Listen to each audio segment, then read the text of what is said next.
Géopolitique, le débat podcast Terre et pouvoir par Marie-France Chatin-Juan. Carlos Pinzón, le ministre colombien de la Défense, Centre, inspecte des armes prises à la guérilla colombienne des FARC, photo datée du 21 juillet 2013. Reuters, Filiberto Guarnizo Défense Ministry, Hangout via Reuters. Fascismes européens, dictature latino-américaine, révolution chinoise, guérilla colombienne, autant d'événements de l'histoire qui ont eu pour arrière-plan une terre mal distribuée. Comment l'histoire a-t-elle créé les inégalités d'accès à la terre si porteuse de dérives politiques du XXe siècle à aujourd'hui? Comment l'inégalité foncière intervient-elle dans la violence politique depuis l'insurrection, voire la révolution jusqu'à l'autoritarisme, après avoir produit de la concentration, puis de l'instabilité? L'égalité foncière s'est-elle généralisée dans le monde, ou au contraire la reconcentration s'impose-t-elle à nouveau partout et avec quel risque? Invité, Pierre Blanc, enseignant à Bordeaux Sciences Agro et à Sciences Po Bordeaux.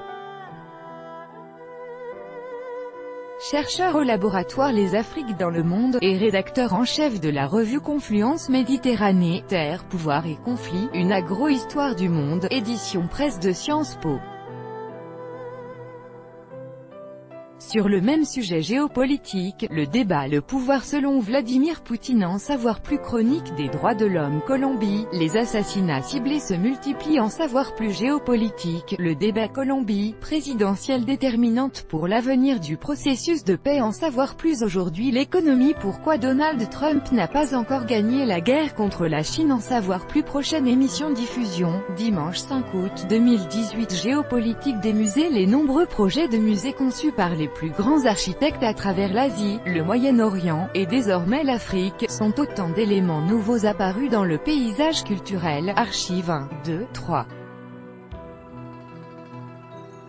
Suivant, dernier plus grand que l'autre, enjeu et réalité. C'est l'été dans l'hémisphère nord.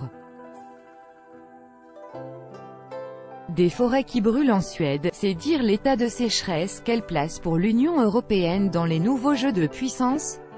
L'Europe n'en finit plus de compter les coups. Accord sur le climat affaibli par le retrait américain, consensus sur le nucléaire iranien. Le legs au monde de Nelson Mandela. On vient de célébrer le centenaire de la naissance de Nelson Mandela. L'icône de la politique africaine est décédée. Depuis, le pouvoir selon Vladimir Poutine. On commémore, cette semaine, l'assassinat de la dernière famille impériale russe, les Romanov, renversés par une révolution qui, l'écho de 1789 dans la géopolitique mondiale. La Révolution française de 1789 marque la fondation de la démocratie moderne sur l'idée de la liberté et des droits de l'homme. Agriculture et alimentation, enjeux stratégiques du XXIe siècle. Selon la FAO, 815 millions de personnes sont sous-alimentées aujourd'hui, dans le monde.